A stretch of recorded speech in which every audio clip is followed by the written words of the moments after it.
Reencarnações 3.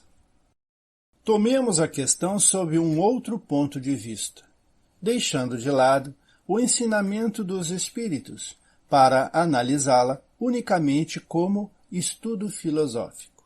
Se não existe reencarnação, há uma só existência corporal. Isso é evidente. Se nossa existência corporal atual é a única, a alma de cada homem é criada no momento do seu nascimento, a menos que se admita a anterioridade da alma. E, nesse caso, se perguntará qual foi o estado da alma antes do seu nascimento? E se esse estado não constituía, por si só, uma existência sob uma outra forma qualquer? Não há meio termo possível. Ou a alma existia ou não existia antes do corpo. Se existia, qual era a sua situação? Ela tinha ou não consciência de si mesma? Se não tinha, é como se não existisse. Se tinha individualidade, era progressiva ou estacionária? Tanto num caso como no outro, em que grau se achava ao tomar o corpo? Ao admitir, de acordo com a crença popular, que a alma nasce com o corpo, ou que vem a dar no mesmo, que antes de sua encarnação tinha apenas qualidades negativas, fazemos as seguintes questões. Por que a alma mostra aptidões tão diversas e independentes das ideias adquiridas pela educação?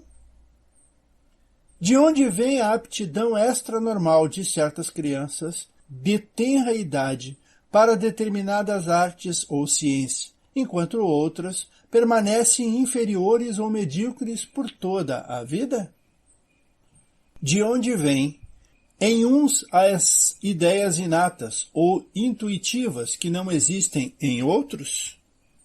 De onde vem, em algumas crianças, esses instintos precoces, de vícios ou de virtudes, esses sentimentos inatos de dignidade ou de baixeza, que constratam com o meio em que nasceram? Por que certos homens, independentes da educação, são mais avançados que outros? Por que há selvagens e homens civilizados? Perguntamos, qual é a filosofia ou a teosofia que pode resolver esses problemas? Ou as almas são iguais no seu nascimento ou são desiguais? Não há a menor dúvida disso. Se são iguais, por que são tão diversas em suas aptidões? Dirão que isso depende do organismo. Nesse caso, então seria a mais monstruosa e mais imoral das doutrinas. O homem seria apenas uma máquina, o joguete da matéria, e assim não teria mais as responsabilidades por seus atos, pois poderia atribuir tudo às suas imperfeições físicas. Se são desiguais as almas, é porque Deus as criou assim. Mas então por que esta superioridade inata concedida a alguns? Estará essa parcialidade, este favorecimento, de acordo com a sua justiça e com o amor igual que dedica a todas as criaturas?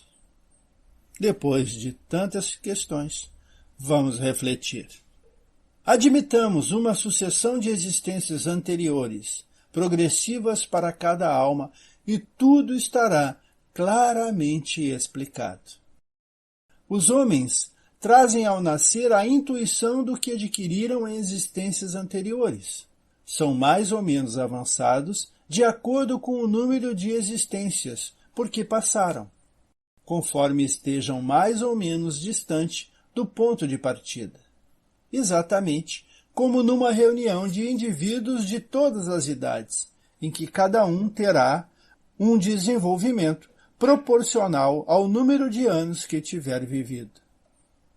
As existências sucessivas serão para a vida da alma o que os anos são para a vida do corpo. Reuni de uma vez 1000 indivíduos de 1 a 80 anos. Imagina que um véu seja lançado sobre todos os dias que ficaram para trás, e que, em nossa ignorância, os acreditais nascidos todos no mesmo dia. Perguntareis: naturalmente, como uns podem ser grandes e outros pequenos, uns velhos e outros jovens, uns instruídos e outros ainda ignorantes? Mas se o véu que esconde o passado se dissipar, se chegardes a saber que todos viveram um tempo mais ou menos longo, tudo se explicará. Deus, em sua justiça, não poderia ter criado almas perfeitas e outras menos perfeitas. Mas com a pluralidade das existências, a desigualdade, as diferenças e divergências da vida, não tem nada contrário à mais rigorosa justiça, pois vemos apenas o presente, não o passado. Este raciocínio se baseia em algum sistema ou de uma suposição gratuita? Não. Partimos de um fato patente, incontestável, a desigualdade das qualidades, das aptidões e do desenvolvimento intelectual e moral, e verificamos que esse fato é inexplicável por todas as teorias correntes, enquanto a explicação é simples, natural e lógica, por uma outra teoria.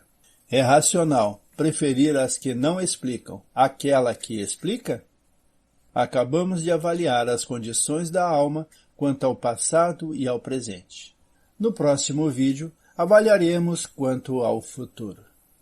Ficamos por aqui, agradecidos e pedindo sempre: Jesus esteja conosco.